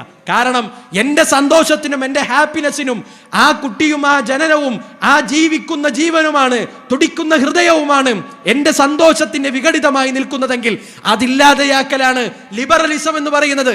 ആ ലിബറലിസം 21-ാം നൂറ്റാണ്ടിന്റെ പുരോഗമനമല്ല, അത് തിന്മയുടെ മരുഭൂമിയാണ് എന്ന് വിസ്ഡം യൂത്ത് വിളിച്ചു പറയും. അത് ജനങ്ങളുടെ സമക്ഷം വിളിച്ചു പറയാനും അതിൻ്റെ പ്രൊപ്പഗണ്ടയെ പറയുവാനും ഞങ്ങൾക്ക് ധാർമ്മികമായ ബോധ്യവും ധാർമ്മികമായ ബാധ്യതയുമുണ്ട് എന്ന് ഞങ്ങൾ വിശ്വസിക്കുന്നുണ്ട്. മൂന്നാമതൊരു കാര്യം ലിബറൽ സെക്സ് ആണ്. ലിബറൽ സെക്സ് നമ്മുടെ നാട്ടിൽ മതമനുസരിച്ച് ജീവിക്കുന്നവരാണ് ഭൂരിഭാഗം ആളുകളും ഉള്ളത്. മതമല്ലാതെ ജീവിക്കുന്ന, മതമല്ല ജീവിതത്തിൻ്റെ ആദർശം എന്ന് പറയുന്നവരും നമ്മുടെ നാട്ടിലുണ്ട്. ഏത് നിലക്ക് വിശ്വാസങ്ങൾ, ആചാരങ്ങൾ കൊണ്ടു നടന്നാലും എല്ലാവരും പൊതുവെ ഉൾക്കൊള്ളുന്ന ചില ധാർമ്മികളും ചില സദാചാരങ്ങളും ഒക്കെയുണ്ട്. സെക്സ് എന്ന് പറയുന്നത് പരസ്പരം ആരൊക്കെ ആകാമെന്നും ആരൊക്കെ ആകാൻ പാടില്ല എന്നതിനും നമ്മുടെ നാട്ടിൽ നിലനിൽക്കുന്ന ഒരു സാമൂഹിക വ്യവസ്ഥിതിയുണ്ട്. നോക്കൂ, ലിബറലിസത്തിന്റെ കാഴ്ചപ്പാടിലേക്ക് വന്നാൽ ലൈംഗികത എന്ന് പറയുന്നത്, സെക്സ് എന്ന് പറയുന്നത് അത് സ്വതന്ത്രവൽക്കരിക്കപ്പെടേണ്ടതാണ്, ലിബറൽ സെക്സിന് വിധേയമാക്കപ്പെടേണ്ടതാണ്. എത്ര അപകടകരമാണ് നമ്മുടെ നാട്ടിലെ ഈ ശബ്ദം കേൾക്കുന്ന അത്തോളിയുടെ പരിസരത്ത് നിൽക്കുന്ന രക്ഷിതാക്കളില്ലേ, നമ്മുടെ മക്കൾ കടന്നു പോകുന്ന ക്യാമ്പസിനകത്ത് ഇവർ വരച്ചു കൂട്ടി വെക്കുന്ന, ഇവർ പഠിപ്പിച്ചു വെക്കുന്ന ആദർശത്തിന്റെ തോതറിയണമെങ്കിൽ നമ്മൾ അവരോടൊന്ന് സംസാരിക്കണം. അല്ലെങ്കിൽ നമ്മുടെ മക്കൾ, പ്രായമുള്ള മക്കൾ ചെന്ന് പഠിക്കുന്ന ക്യാമ്പസിനകത്ത് നടത്തുന്ന പബ്ലിക് റിയാക്ഷന്റെ വീഡിയോകൾ നമ്മളൊന്ന് കാണണം. ക്യാമ്പസിൽ പഠിക്കുന്ന വിദ്യാർത്ഥികളും വിദ്യാർത്ഥിനികളും തമ്മിൽ പരസ്പരം ലൈംഗിക ബന്ധത്തിൽ ഏർപ്പെടുന്നതിൻ്റെ നിങ്ങൾ എന്താണ് അതുകൊണ്ട് മനസ്സിലാക്കുന്നത്, എന്താണ് നിങ്ങളുടെ കാഴ്ചപ്പാട് എന്ന് കേരളത്തിലെ കൗമാരക്കാരോട്, യുവാക്കളോട് ചോദിക്കുമ്പോൾ അതിലെന്താണ് പ്രശ്നമെന്ന് തിരിച്ചു ചോദിക്കുന്നത് ലിബറലിസത്തിന്റെ പ്രൊപ്പഗണ്ടയിലൂടെ വളർന്നു വന്ന വിത്താണ്. എൻ്റെ ഹാപ്പിനെസ്സിന് മുന്നിൽ തടയിടാൻ ഇവിടെ നിലനിൽക്കുന്ന സദാചാരങ്ങൾക്കൊന്നും അവകാശമില്ല. അതുകൊണ്ട് ഞാൻ എൻ്റെ സന്തോഷം കണ്ടെത്തുന്നത് എൻ്റെ കൂടെ പഠിക്കുന്ന സഹപാഠിയുടെ കൂടെ കിടക്കുന്ന വൃത്തികേടാണെങ്കിൽ ആ വൃത്തികേടാണ് ലിബറലിസം എന്ന് പറയുന്നത്. ഇനി അവിടെ മാത്രം ഒതുങ്ങുന്ന കാര്യമാണോ? അല്ല. ആണും തമ്മിലുള്ള ലൈംഗിക ബന്ധത്തെക്കുറിച്ച് ചോദിച്ചാൽ അതൊക്കെ നാട്ടിൽ നടക്കേണ്ട 21-ാം നൂറ്റാണ്ടിന്റെ പുരോഗമനപരമായ കാഴ്ചപ്പാടിൽ സർവ്വവ്യാപിയാകേണ്ടതാണ് എന്ന് അവർ വിശ്വസിക്കുകയും പറയുകയും മനുഷ്യരുടെ മനസ്സിനുള്ളിലേക്ക് കയറ്റിക്കൂടുകയും ചെയ്യുകയാണ്. ഇനി അവിടെയും തീരുമെങ്കിൽ നമുക്ക് കുറച്ചെങ്കിലും സമാധാനിക്കാം. മാത്രമല്ലല്ലോ, ഈ ലിബറലിസത്തിന്റെ വക്താക്കൾ കുറച്ച് വർഷങ്ങൾക്ക് മുമ്പ് നടത്തിയ സമ്മേളനത്തിൽ വെച്ച് അവരുടെ ഈ വിഷയത്തിലെ നയം പ്രഖ്യാപിച്ചത് ലോകത്തെല്ലാവരും കേട്ടതാണ്. ഒരുപക്ഷെ ഈ ശബ്ദം കേൾക്കുന്ന രക്ഷിതാക്കൾ കേട്ടിട്ടുണ്ടാവില്ല. മാതാപിതാക്കളോടും സ്വന്തം രക്തത്തിൽ പിറന്ന പെങ്ങളോടും ആങ്ങളോടും നടത്തുന്ന ലൈംഗിക ബന്ധമാകുന്ന ലൈംഗിക ബന്ധത്തെക്കുറിച്ച് ചോദിക്കുമ്പോൾ അതിനവരെ സംബന്ധിച്ചിടത്തോളം മറുപടി എന്താ? ലിബറലിസത്തിന്റെ കണ്ണോടുകൂടെ കണ്ടാൽ ഉപ്പയും ഉമ്മയും മാതാപിതാക്കളോടുമുള്ള ലൈംഗിക ബന്ധം പോലും അനുവദിക്കപ്പെടണമെന്ന്, അതാണ് നാട്ടിലെല്ലാവരും ആചരിക്കേണ്ടത് എന്ന്, അതൊക്കെ അനുവദിക്കപ്പെടേണ്ടതാണ് ലിബറലിസം എന്ന് പറയുന്ന ലിബറലിസം 21-ാം നൂറ്റാണ്ടിന്റെ പുരോഗമനമല്ല. അത് 21-ാം നൂറ്റാണ്ട് എന്നല്ല, ഏത് നൂറ്റാണ്ടിലേക്ക് ഗമിച്ചാലും കേരളത്തിന്റെ പൊതുബോധം പറയും അത് പുരോഗമനമല്ല, മറിച്ച് അത് തിന്മയാണ്, അത് അധോഗതിയിലേക്ക് മടങ്ങുന്ന അധപതനമാണ് എന്ന് കേരളത്തിന്റെ പൊതുമത മനസ്സ് ഒന്നായി പറയും. എന്നാൽ അത് വളർന്നുകൊണ്ടിരിക്കുന്ന ക്യാമ്പസ് പശ്ചാത്തലങ്ങളെ കുറിച്ച് നമുക്കിപ്പോഴും ധാരണ വന്നിട്ടില്ല എന്നതാണ് യാഥാർത്ഥ്യം. ഉപ്പയോടും ഉമ്മയോടും ഈ സദസ്സിലും അല്ലെങ്കിൽ പൊതുജന മധ്യത്തിലും സംസ്കാരത്തോടുകൂടെ നമുക്ക് വിളിച്ചു പറയാൻ കഴിയുന്ന, ജനങ്ങളോട് സംവദിക്കാൻ കഴിയുന്ന ഒരു കാര്യമാണോ യഥാർത്ഥത്തിൽ അത്? പക്ഷേ അത് പറയേണ്ടി വരുന്ന വിധത്തിലേക്ക് നമ്മുടെ ക്യാമ്പസ് പരിസരങ്ങൾ, വിദ്യാർത്ഥികളുടെ പരിസരങ്ങൾ കൊണ്ടുചെന്നെത്തിച്ചു എന്നതാണ് ഇത്തരം പരിപാടികൾ നടത്തേണ്ട ആവശ്യകതയിലേക്ക് നമ്മളെ കൊണ്ടുചെന്നെത്തിക്കുന്നത്. മറ്റൊരു അപകടകരമായ ആറ്റിറ്റ്യൂഡാണ് LGBTQIA+ എന്ന് പറയുന്ന പ്രൊപ്പഗണ്ടയും അജണ്ടയും ലിബറലിസത്തിന്റെ കാഴ്ചപ്പാടിലൂടെ നടപ്പിലാക്കുമ്പോൾ സംഭവിക്കുന്നത്. LGBTQIA+ എന്ന് പറഞ്ഞാൽ നമ്മുടെ നാടുകളിലൊക്കെ പറയുന്ന ചില പേരുകളുണ്ട്. ഈ വേദിയുടെ പരിഭാവനത്വവും ഈ വേദിയുടെ അതിന് കാണിക്കേണ്ട ഒരു ഹുർമത്തും ഒന്നും വെച്ച് പറയാൻ പറ്റുന്ന കാര്യങ്ങളല്ല. ആണും തമ്മിൽ നടക്കുന്ന ലൈംഗിക ബന്ധം, പെണ്ണും തമ്മിൽ നടക്കുന്ന ലൈംഗിക ബന്ധം, അതൊക്കെ വളരെ സർവ്വവ്യാപിയായി, അതൊക്കെ വളരെ നാച്ചുറലായി എട്ടും പൊട്ടും തിരിയാത്ത നമ്മുടെ കുട്ടികളെ അവരുടെ പാഠപുസ്തകങ്ങളിലൂടെ പഠിപ്പിക്കുകയാണ്. മാത്രമല്ല, അതിനേക്കാൾ അപകടകരമായ അവസ്ഥയിലേക്ക് എത്തുന്നത് ഒരു സ്ത്രീയെ സംബന്ധിച്ചും പുരുഷനെ സംബന്ധിച്ചും നമ്മളൊക്കെ മനസ്സിലാക്കുന്ന ഒരു വ്യവസ്ഥിതിയുണ്ട്, ശാസ്ത്രം പഠിപ്പിക്കുന്ന ഒരു വ്യവസ്ഥിതിയുണ്ട്.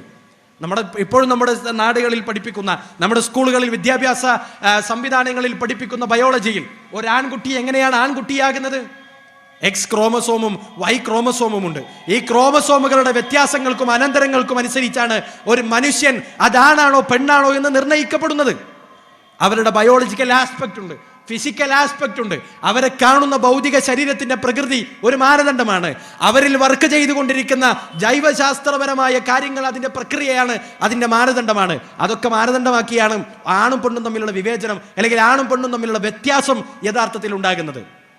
എന്നാൽ ഈ ശബ്ദം കേൾക്കുന്ന എത്ര മാതാപിതാക്കൾക്കറിയാം, ഈ കഴിഞ്ഞ വിന്റർ വെക്കേഷന്, ക്രിസ്മസ് വെക്കേഷന് നമ്മുടെ മക്കൾ പങ്കെടുത്ത NSS ക്യാമ്പിൽ പഠിപ്പിക്കാൻ വേണ്ടി കേരളത്തിന്റെ ഗവൺമെന്റ് സർക്കാർ ഇറക്കിയ മൊഡ്യൂളിൽ LGBTQIA+ എന്ന് പറയുന്ന ജെൻഡർ പൊളിറ്റിക്സ് പഠിപ്പിക്കാൻ ഒരു മൊഡ്യൂൾ തയ്യാറാക്കിയിരുന്നു എന്നത് നമ്മളാരും, അല്ലെങ്കിൽ കേരളത്തിന്റെ പൊതുബോധത്തിൽ രക്ഷിതാക്കൾ അറിയാതെ നമ്മുടെ മക്കളിലേക്ക് ഇൻജക്ട് ചെയ്യപ്പെട്ടിട്ടുണ്ട് എന്നത് വിളിച്ചു പറയാനാണ് വിസ്ഡം യൂത്ത് ആഗ്രഹിക്കുന്നത്. അതൊരു യാഥാർത്ഥ്യമാണ്.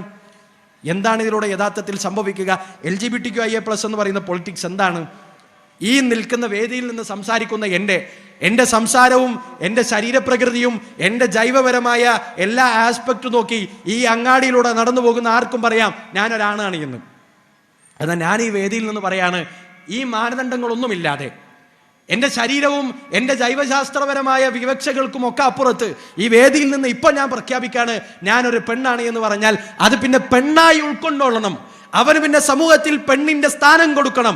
അവർക്ക് പിന്നെ പെണ്ണിന്റെ ടോയ്ലറ്റിൽ, സ്ത്രീകൾ കയറുന്ന ടോയ്ലറ്റിലേക്ക് ആക്സസ് കൊടുക്കണം എന്ന് പറയുന്ന ധാർമ്മികതയുടെ കുത്തരങ്ങുകൾക്കും അപ്പുറത്ത്, അതുമല്ലെങ്കിൽ നമ്മുടെ സാമൂഹ്യ വ്യവസ്ഥിതിയെ തന്നെ ചോദ്യം ചെയ്യുന്ന വലിയ അപകടകരമായ അവസ്ഥ ഉണ്ടാക്കി വെക്കുന്ന സോഷ്യൽ അപകടകരമായ കാര്യത്തെയാണ് നമ്മൾ അഡ്രസ്സ് ചെയ്യുന്നത്.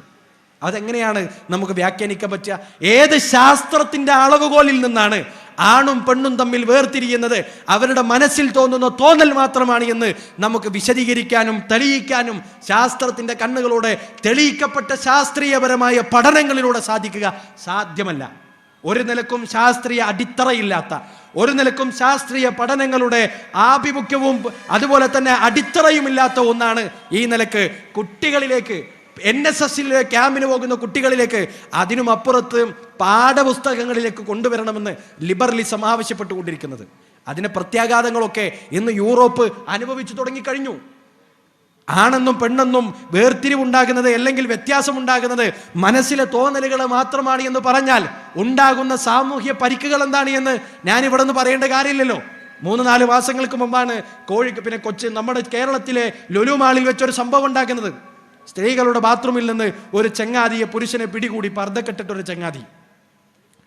സ്വാഭാവികമായും നാട്ടിൽ ഇങ്ങനെ പിടിച്ചാൽ അവനെ പിടിച്ച് തീരുമാനമാക്കുന്ന വിഭാഗം അവനെ ചോദ്യം ചെയ്യുമ്പോൾ അവൻ പറയാണ്, ഞാനതിന് ആണല്ലോ, നിങ്ങൾ എന്തിനാ എന്നെ അടിക്കുന്നത്? അടിച്ചപ്പോൾ ആളുകൾ പറഞ്ഞു തോന്നിയാസം ചെയ്തിട്ടാണ്. അല്ലേ? ഈ ശബ്ദം കേൾക്കുന്ന അത്തോളിയിലെ മുഴുവൻ ആളുകളും പറയില്ലേ അതൊരു തോന്നിയാസമാണ്, അല്ലെങ്കിൽ അങ്ങാടി ഭാഷയിൽ പറയുന്ന വാചകങ്ങൾ അവരോട് പറയുമല്ലോ. അപ്പൊ അവൻ പറയാണ്, 21-ാം നൂറ്റാണ്ടിന്റെ ലിബറലിസം എനിക്ക് പഠിപ്പിച്ചു തന്ന പുരോഗമനപരമായ കാഴ്ചപ്പാട്, ഞാൻ ഇവിടെ നിന്ന് പെണ്ണാണ് എന്ന് പറഞ്ഞാൽ ഞാൻ പെണ്ണാണ് എന്ന് നിങ്ങൾ അംഗീകരിച്ചോളണം, അതിന് പിന്നെ വേറെ മാനദണ്ഡങ്ങളൊന്നുമില്ല. അങ്ങനെ നമ്മുടെ മക്കൾ വളർന്നു തുറന്നാൽ ഉണ്ടാകുന്ന പ്രശ്നം എന്താണ്? അത് പ്രശ്നം അനുഭവിച്ചു തുടങ്ങിക്കഴിഞ്ഞു യൂറോപ്പിൽ. ജെൻഡർ കൺഫ്യൂഷൻ എന്ന് പറയുന്ന വലിയ പ്രയാസകരമായ അവസ്ഥ നേരിട്ടുകൊണ്ടിരിക്കുകയാണ്. 8ാം ക്ലാസ്സിലും 9ാം ക്ലാസ്സിലും അതിനും താഴെയുള്ള വിദ്യാർത്ഥികൾ ഞാൻ ആണാണോ പെണ്ണാണോ എന്ന് തിരിച്ചറിയാൻ കഴിയാത്ത ദുരവസ്ഥയിലേക്ക് യൂറോപ്പിലെ പല രാജ്യങ്ങളും എത്തിക്കഴിഞ്ഞു. അവർ നീട്ടിത്തുപ്പിയ, അവർ ഛർദ്ദിച്ചു വിട്ട ആശയങ്ങളാണ് 21ാം നൂറ്റാണ്ടിന്റെ പുരോഗമനപരമായ ആശയമെന്ന് നമ്മുടെ നാട്ടിലെ ആളുകൾ നമ്മൾ മനസ്സിലാക്കാതെ അറിയാത്ത മാർഗങ്ങളിലൂടെ പഠിപ്പിക്കാൻ ശ്രമിച്ചുകൊണ്ടിരിക്കുന്നത്. ഇനി മറ്റൊരു അപകടകരമായ കാര്യങ്ങളിലേക്ക് പോയാൽ, അത് പുരോഗമനപരമായ കാഴ്ചപ്പാടിൽ പറഞ്ഞാൽ 21ാം നൂറ്റാണ്ടിന്റെ സോക്കോൾഡ് പുരോഗമനത്തിന്റെ ലിബറലിസം ആ സമൂഹത്തെ പഠിപ്പിക്കുന്ന ധാർമ്മിക ബോധം എന്ന് പറഞ്ഞാൽ അത് വൃദ്ധസദനങ്ങൾ വളരുന്നത് പുരോഗമനത്തിന്റെ അടയാളമാണ് എന്നാണ്. വൃദ്ധസദനങ്ങൾ വളരുന്നത് പുരോഗമനത്തിന്റെ മാർജിനാണ്, അടയാളമാണ്. എന്താ വൃദ്ധസദനം? ഈ ഇരിക്കുന്ന കൂട്ടത്തിൽ 50ഉം 60ഉം ഒക്കെ കഴിഞ്ഞ പിന്നെ നമ്മുടെ ജ്യേഷ്ഠ സഹോദരന്മാർ ഇരിക്കുന്നുണ്ടല്ലോ. ഈ സംസാരം കേൾക്കുന്ന അത്തോടിയുടെ അങ്ങാളിയുടെ പരിസരങ്ങളിൽ 40ഉം 50ഉം കഴിഞ്ഞ് 60ഉം 70ഉം കഴിഞ്ഞ നമ്മുടെ രക്ഷിതാക്കൾ ഈ ശബ്ദം കേൾക്കുന്നുണ്ടല്ലോ. വൃദ്ധസദനത്തിൽ പോയി ചെന്ന് ജീവിക്കുക എന്ന് പറയുന്നത് ഞാൻ ജനിപ്പിച്ച, ഞാൻ വളർത്തി വലുതാക്കിയ, ഞാൻ പഠിപ്പിച്ച, എൻ്റെ ആരോഗ്യത്തിലൂടെ ഞാൻ സമ്പാദിച്ചുണ്ടാക്കി കൊടുത്ത, ഞാൻ ഉണ്ടാക്കി കൊടുത്ത സംവിധാനങ്ങളിലൂടെ പഠിച്ചു വന്ന എൻ്റെ മക്കൾ എന്നെ വൃദ്ധസദനത്തിൽ കൊണ്ടു ചെന്നാക്കുന്നത് 21ാം നൂറ്റാണ്ടിൻ്റെ പുരോഗമനമാണ് എന്ന് പറഞ്ഞാൽ അത് ഉൾക്കൊള്ളാൻ കേരളത്തിൻ്റെ പൊതുബോധത്തിന് സാധ്യമല്ല എന്നതാണ് ഇവിടെ ഉറച്ചു പ്രഖ്യാപിക്കാൻ വിസ്ഡം യൂത്ത് ആഗ്രഹിക്കുന്നത്. അത് പുരോഗമനമല്ല. വൃദ്ധസദനങ്ങൾ വളർന്നു വരുന്നത് എങ്ങനെ പുരോഗമനത്തിൻ്റെ മാനദണ്ഡമാകുന്നത്? അത് ലിബറലിസത്തിൻ്റെ കാഴ്ചപ്പാടിൽ നോക്കിയാൽ അങ്ങനെയാണ്. 70ഉം 80ഉം കഴിഞ്ഞ ഉമ്മയും ഉപ്പയും ജീവിച്ചിരിക്കുന്ന മക്കൾക്ക് അവരുടെ ഹാപ്പിനെസ്സിന്, അവരുടെ ഇഷ്ടങ്ങൾ നടപ്പാക്കുന്നതിന് ഒരു വിലങ്ങുതടി തന്നെയാണ്. അവർക്കൊന്ന് പുറത്തു പോകാൻ പ്രായമായ ഉമ്മയും ഉപ്പയും ഒരു പ്രയാസമാണ്. ഉമ്മയും ഉപ്പയും ആ പ്രായമായ അവസ്ഥയിൽ ഒരു പക്ഷേ നമ്മൾ വാങ്ങിയ വില കൂടിയ മാർബിളിലും വില കൂടിയ വീട്ടുപകരണങ്ങളെയും ഉപയോഗിക്കാൻ അറിയാത്ത രൂപത്തിൽ ഉപയോഗിക്കുന്നത് 21ാം നൂറ്റാണ്ടിലെ സോക്കോൾഡ് പുരോഗമനത്തിന്റെ ലിബറൽ വാദികൾക്ക് ഒരു പ്രശ്നമാണ്. അങ്ങനെ ബന്ധങ്ങൾക്കൊന്നും ലിബറലിസത്തിന്റെ കാഴ്ചപ്പാടിൽ സ്ഥാനമില്ല. ഒരു ബന്ധത്തിനും സ്ഥാനമില്ല. എൻ്റെയും നിങ്ങളുടെയും ഒക്കെ പൊക്കിൾക്കൊടിയിൽ ഒരു അടയാളമുണ്ടല്ലോ. ആ അടയാളം എന്താണ്? എന്നെയും എൻ്റെ ഉമ്മയെയും തമ്മിൽ ബന്ധിപ്പിച്ചൊരു പൊക്കിൾക്കൊടി ബന്ധത്തിന് ഇസ്ലാമും മതദർശനങ്ങളും കൽപ്പിക്കുന്ന ഒരു മൂല്യമുണ്ട്. ആ മൂല്യം എന്താണ്? ഇസ്ലാം പഠിപ്പിക്കുന്നത് അൽ ജന്നത്തു തഹ്ത അഖ്ദാമിൽ ഉമ്മഹാത്ത്. നിങ്ങളെ വളർത്തി വലുതാക്കിയ, പ്രയാസങ്ങൾ മുഴുവൻ പേറിയ, 9 മാസത്തെ ഗർഭാവസ്ഥയെ ഏറ്റവും മനോഹരമായി കടന്നുപോയ, ജീവിതത്തിൽ ഏറ്റവും വലിയ ശാരീരിക വേദന അനുഭവിക്കേണ്ടി വന്ന ഒരു ഉമ്മയോട് നിങ്ങളുടെ ജീവിതത്തിൽ ഏറ്റവും സന്തോഷപരമായ മുഹൂർത്തം ഏതാണ് എന്ന് ചോദിച്ചാൽ നിസ്സംശയം നമ്മുടെ ഉമ്മമാർ പറയും നമ്മുടെ കരച്ചിലിന്റെ ശബ്ദം ഏറ്റവും ആദ്യം കാതുകളിൽ കേട്ട നിമിഷമാണ് എന്നൊരു ഉമ്മ പറയുമ്പോൾ ആ ഉമ്മയുടെ ജീവിതത്തിൽ ഏറ്റവും അധികം ശാരീരിക വേദന സഹിച്ചത് അതേ അനുഭവത്തിന്റെ സമയത്താണ്. പക്ഷെ ഉമ്മമാർക്ക് അതൊരു പ്രശ്നമല്ല. മാത്രമല്ല, അങ്ങനെ നമ്മൾ വളർത്തിയ ഉമ്മയുടെ കാൽപാദത്തിനടിയിലാണ് സ്വർഗമെന്ന് പഠിപ്പിക്കുന്നതാണ്. ആ ഉമ്മയെയും ആ ഉപ്പയെയും പരിപാലിക്കുന്നതാണ് നിങ്ങളുടെ ദർശനമെന്ന് പഠിപ്പിക്കുന്നതാണ് മതം നമ്മളെ പഠിപ്പിക്കുന്നത്.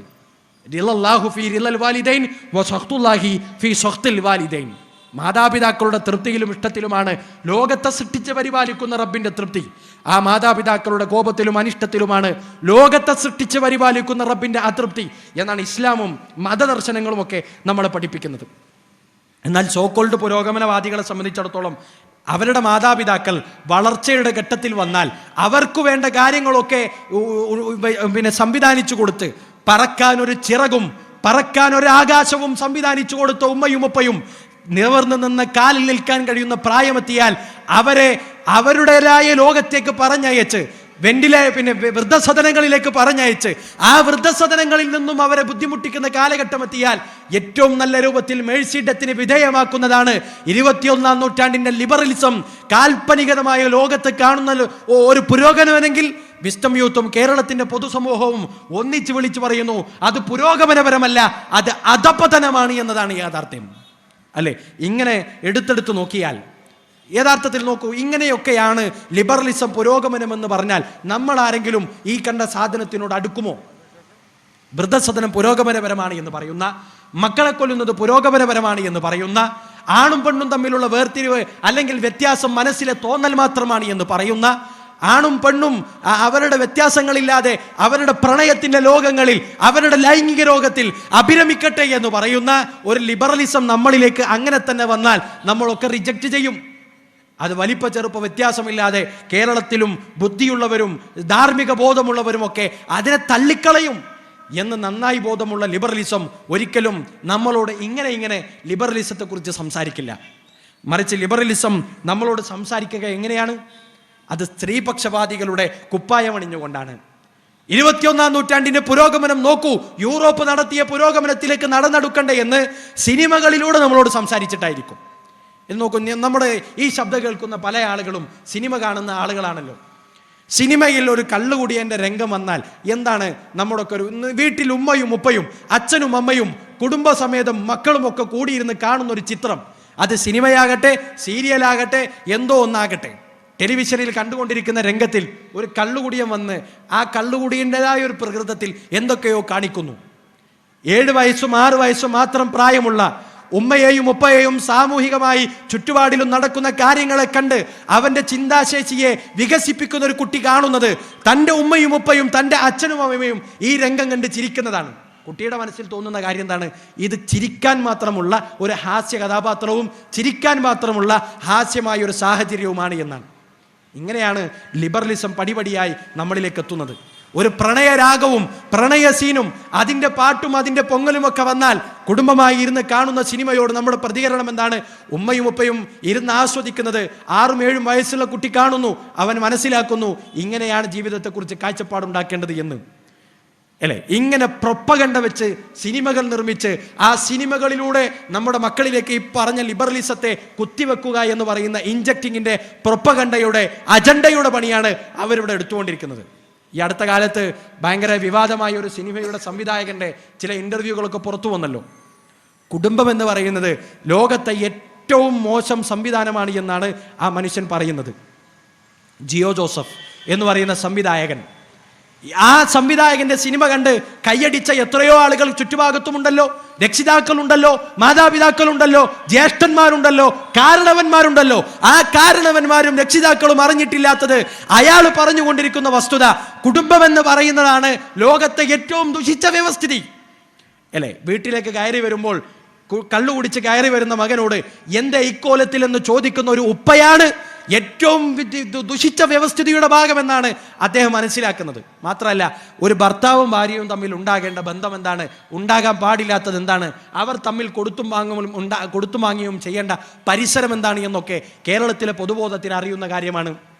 എന്നാൽ അദ്ദേഹം പറയുന്നത്, അദ്ദേഹം ഒരു ഇൻ്റർവ്യൂവിൽ കൊടുക്കുന്ന മറുപടിയിൽ പറയുന്നത്, ഞാൻ ഒരാൾ കൊന്നു എന്ന് എൻ്റെ ഭാര്യയോട് വന്ന് പറഞ്ഞാൽ ഒരു പക്ഷേ ഭാര്യ അത് പ്രശ്നമില്ല എന്ന് പറയും. പക്ഷേ ഞാൻ എനിക്കിഷ്ടമുള്ള മറ്റേതോ ഒരു സഹോദരിയോട്, ഒരു സ്ത്രീയോട് കിടക്ക പങ്കിട്ടു എന്ന് പറഞ്ഞാൽ എൻ്റെ ഭാര്യ ഒരിക്കലും പൊറുക്കില്ല എന്നതാണ് കുടുംബത്തെ ഒരു ദുഷിച്ച വ്യവസ്ഥിതിയായി കാണുന്നതിൻ്റെ അദ്ദേഹത്തിൻ്റെ കാരണം. ആ കാരണം മനസ്സിൽ വെച്ചുകൊണ്ട് നടക്കുന്ന വ്യക്തി പറയുകയാണ്, എൻ്റെ സിനിമ കണ്ട് 10 ഡൈവോഴ്സുകൾ കൂടുതൽ നടന്നാൽ ഞാൻ ഏറ്റവും സന്തോഷവാനാണ് എന്നാണ്. ഇനി വിസ്റ്റം യൂത്ത് ചോദിക്കുന്നു, ഈ ശബ്ദം കേൾക്കുന്ന അത്തോളിയിലെ അങ്ങാടിയിലെ സാധാരണക്കാരായ രക്ഷിതാക്കളോട് ചോദിക്കുന്നു, അത്തരം പ്രൊപ്പഗണ്ടയുടെ സിനിമകൾക്ക് മുന്നിൽ നിന്നാസ്വദിക്കാൻ നമ്മുടെ കുട്ടികളെ വിട്ടുകൊടുക്കുന്നതാണോ രക്ഷാകർതൃത്വത്തിൻ്റെ ഉത്തരവാദിത്വം എന്ന് പറയുന്നത്?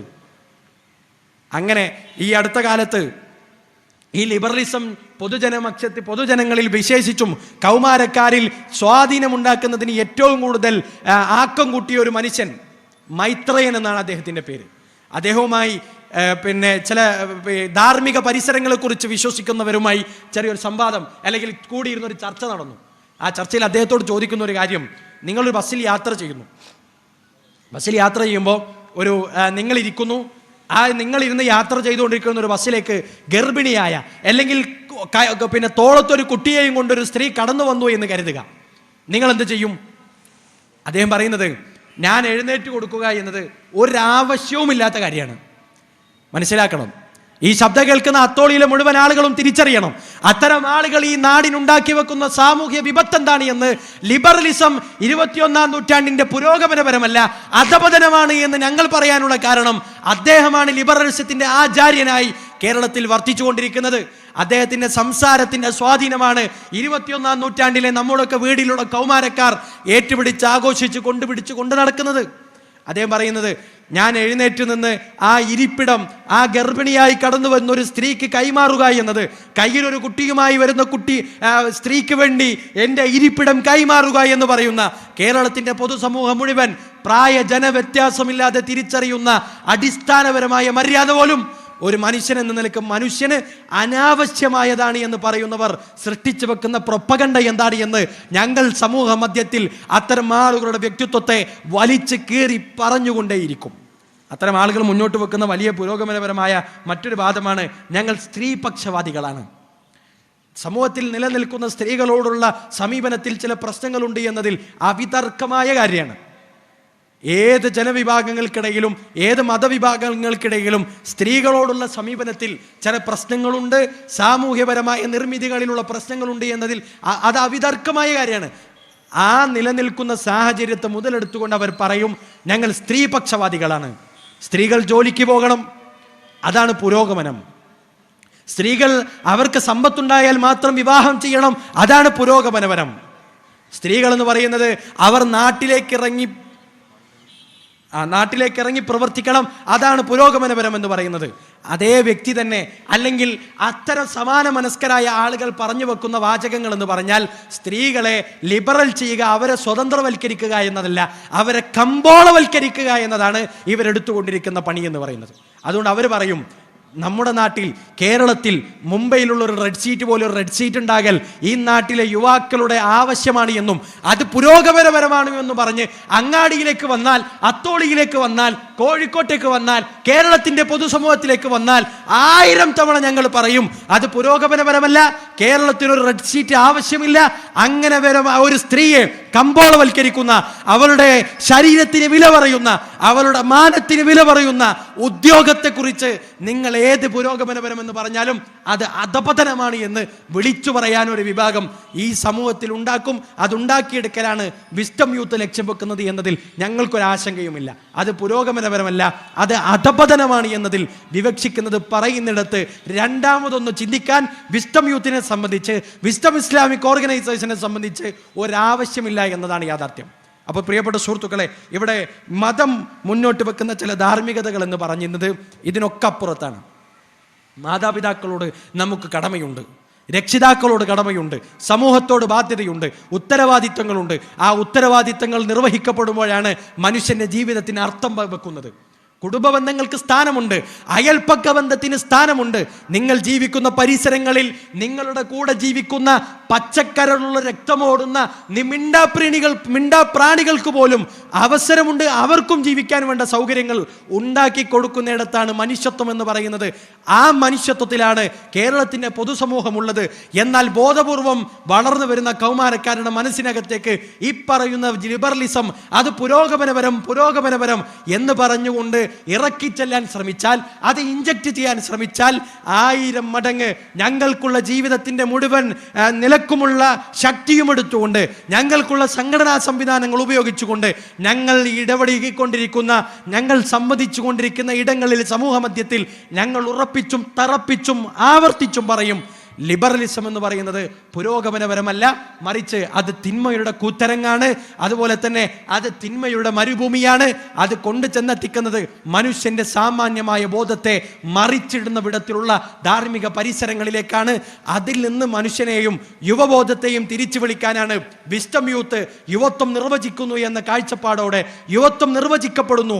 യുവത്വം എന്ന് പറയുന്നത് ഈ സോഷ്യൽ മീഡിയ ഹാൻഡിലുകളിലൂടെ പ്രൊപ്പഗണ്ടകൾക്ക് വിധേയമാക്കപ്പെടേണ്ടതല്ല, മറിച്ച് വിസ്ഡം യൂത്ത് പറയുന്നത് പ്രകാരം, നമ്മൾ കേരളത്തിന്റെ പൊതുസമൂഹം വിവക്ഷിക്കുന്നത് പ്രകാരം യുവത്വത്തിന്റെ ബോധം ലഹരിക്കെതിരെയാണ്, യുവത്വത്തിന്റെ ബോധം സ്ത്രീ കമ്പോളത്തിനെതിരെയാണ്, യുവത്വത്തിന്റെ ബോധം അടിച്ചമർത്തലുകൾക്കെതിരെയാണ്, യുവത്വത്തിന്റെ ബോധം മാതാപിതാക്കളോടൊപ്പമാണ്, യുവത്വത്തിന്റെ ബോധം ഈ സമൂഹത്തിലെ അഗസ്ഥിതരായി നിൽക്കുന്ന ഓട്ടിസം ബാധിച്ചവരുടെ കൂടെയാണ്, ഈ സമൂഹത്തിലെ അംഗവൈകല്യം കൊണ്ട് പ്രയാസം പെടുന്ന ജനവിഭാഗത്തിന്റെ കൂടെയാണ്, സ്ത്രീകളുടെ കൂടെ. ഇത് ആവർത്തിച്ച് പറയാനാണ് ഇൻഷാ അല്ലാഹ് ഫെബ്രുവരി 10-11 തീയതിയിൽ മലപ്പുറത്ത് യുവത്വം നിർവചിക്കുന്നു എന്ന ക്യാപ്ഷനോടുകൂടെ ഒരു യുവജന സമ്മേളനത്തിന് വിസ്ഡം യൂത്ത് ആഹ്വാനം ചെയ്യുന്നത്. ഇതിന്റെ തുടർച്ചകൾ കേരളത്തിന്റെയും അങ്ങാടികളിലും വീടകങ്ങളിലും ചർച്ച ചെയ്യപ്പെടണമെന്നാണ് വിസ്ഡം യൂത്ത് ആഗ്രഹിക്കുന്നത്.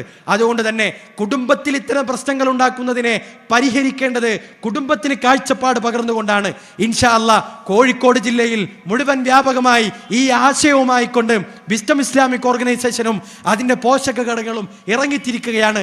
അള്ളാഹുവിന്റെ തൗഫീഖ് ഉണ്ടെങ്കിൽ നാളെ വിസ്ഡം ഇസ്ലാമിക് ഓർഗനൈസേഷന്റെ കോഴിക്കോട് സൗത്ത് ജില്ലയിലെ ഫാമിലി കോൺഫറൻസിന്റെ പ്രഖ്യാപനത്തിന് സാക്ഷിയാവുകയാണ്.